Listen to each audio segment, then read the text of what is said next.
Hello everyone, welcome to New Unrealists. So, I go away for a while, and the political left loses its damn mind.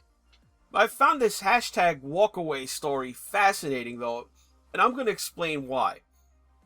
A couple of weeks ago, liberals were wringing their hands over pictures of illegal immigrant children taken in 2014 during the Obama administration, actually, mind you. The poor little things wrapped in space blankets, mylar sheeting, while curled up on the cement floor of kennel-like cages. Now, this took over the airwaves, much in the way wall-to-wall coverage of the Stormy Daniels lawyer, Michael Avenatti, dominated the news for nearly 2 months. I mean, the way basically every couple months when the latest scandal du jour, the media gins up to apocalyptic proportions in their daily struggle to hashtag resist. Well, like every other so-called scandal, this one would have come and go, burning itself out, as these things usually do in a few weeks, when the next shiny object comes along. Right? The next Russia collusion bombshell. They just keep recycling the same tired line. And then the next thing that did come along, out of the blue, at the end of the latest Supreme Court session, was Justice Anthony Kennedy announced that he was retiring at the end of the month on the bench. So, I mean, for crying out loud, the man's in his 80s, and I think that most sane people would agree that his retirement was long overdue. And most people in their 80s, even if their health is still relatively good, they retire for the simple fact that even with modern medicine and our increased lifespans, at least for the affluent among us, one can't expect a guarantee that they're going to be able to enjoy a period of retirement at all, say in their 90s. I mean, given that they're approaching mortality, and even if that's not the case, the almost certain decline in their health and fitness that attend becoming an octogenarian. Now, it seems that many people in modern times can remain very physically and mentally viable into their 70s, but you don't see a lot of people in their 80s and 90s for whom maintaining a full-time job would begin to be a strain. Not saying it's impossible, just noting that for most people, their 80s seem to be where the most diehard workaholics say, hey, I've had enough, it's time to let go of the daily grind. Anyway, it's neither here nor there. That's a diversion from the topic. Because the left decided to treat the retirement of Anthony Kennedy as if a nuclear missile launch were detected and the ICBMs were incoming. Set DEFCON 1. And I suppose that it was this perfect storm that seemed to knock the left for a loop, as it seemed that President Trump, then candidate Trump's prophecy was coming true. I mean, you remember back in those heady days of the campaign when he was shouting, "We're gonna win so much, you may even get tired of winning," and you'll say, "Mr. President, please, it's too much winning," and I'll say, "No, we have to win more." So you had this complete nervous breakdown on the left, and they started mobbing Trump administration officials in restaurants, shifting their arguments from the initial, where they were against separating families caught crossing the border illegally. Now they're all the way to, they moved the goalposts to eliminating the border completely and abolishing ICE, the Immigration and Customs Enforcement, an entire law enforcement agency. I mean, this is amazing. The left has completely gone conservative. I mean, this is the horseshoe theory now.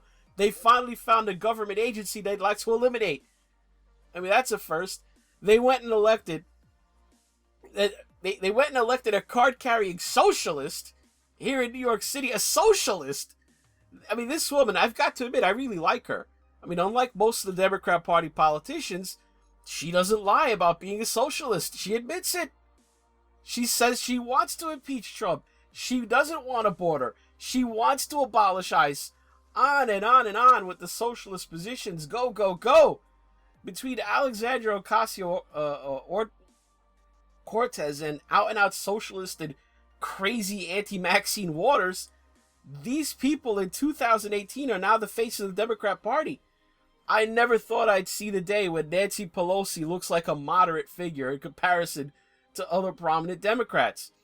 So between this and things like, Portland and Antifa and their associates essentially besieging and shutting down the Portland ICE building, actually disrupting the operations of a federal law enforcement agency, you have what looks like a collapse in real time of the Democrat Party as the leadership seems unable, incapable, and unwilling, or some combination of the three, to rein in this radical left-wing takeover of the party.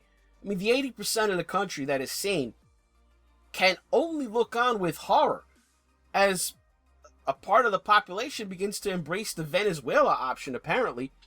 I mean, this is what has spawned the new hashtag movement, called WalkAway. And this is a movement of liberals for whom that what they are seeing has gone too far, and they're just leaving the Democrat Party. I mean, this guy that started this actually started back in May. This guy's name is Brandon Straka, a gay hairdresser, an aspiring actor from New York City, if you can believe this. Talk about an unlikely hero of the right. This man is the one who really made the hashtag go viral with a video that's been seen on Facebook and YouTube now over, 2 million times? I mean, I'll put a link to his video in the description of this one in case you haven't seen it and you want to.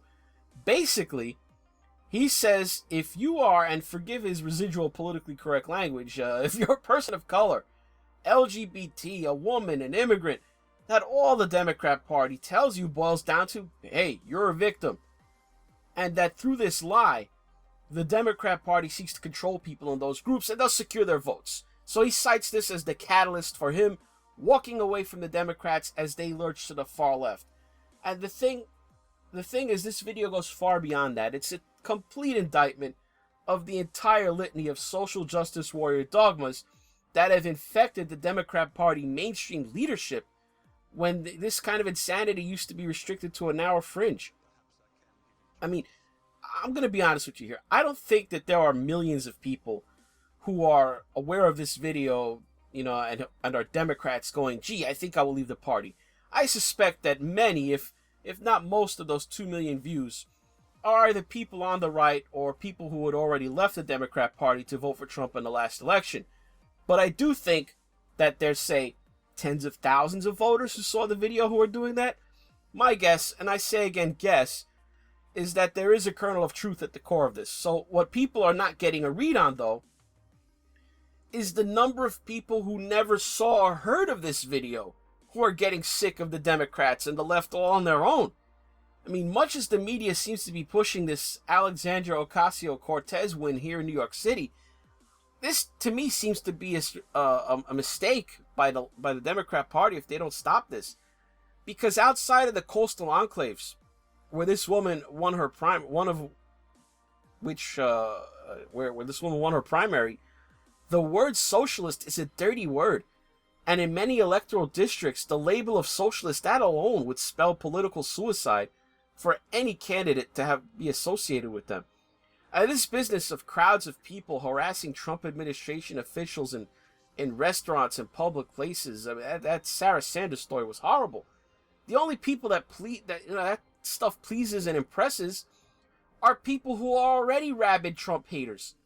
I don't see the tactical or strategic advantage in just pleasing people who they're already enthusiastic and on your side, and you at the price of angering, enraging, and activating the people on the other side equally. Worse yet, worst of all, alienating the persuadable vast middle of the road folk who neither greatly support nor greatly oppose the president. The militant middle, if you want to call them that. The hoi polloi, the people who don't pay attention to politics 24/7. I gotta tell you, I'm in Brooklyn, where the average person obviously isn't very fond of the president. I gotta tell you, even here, I've had multiple people in the past few days bring up the fact that they don't like this business of mobs of people shouting in restaurants at people on their private time. A couple of these people are even people who I understand strongly dislike Trump. Anyway, that's anecdotal, but I only mention it because it's so unusual for me to hear that kind of stuff. And if that's going on in rabidly anti-Trump New York, I have to believe in places like the Midwest and the so-called Rust Belt that, the voters there who are the real reason that Trump beat Hillary, not Russian chicanery or Macedonian bot farmers. I have to believe those white working class Midwest voters are far more affected by over-the-top incivility, the election of open socialist candidates, and calls to abolish the Immigration and Customs Enforcement Agency, an arm of the Department of Homeland Security, and throw the borders wide open, than the denizens of Deep Blue Gotham. That's all for this New Unrealist. Like the video, comment, subscribe to the channel, and hit the notification bell, or YouTube can just sneak in there and unsubscribe you without you knowing. Thanks for watching.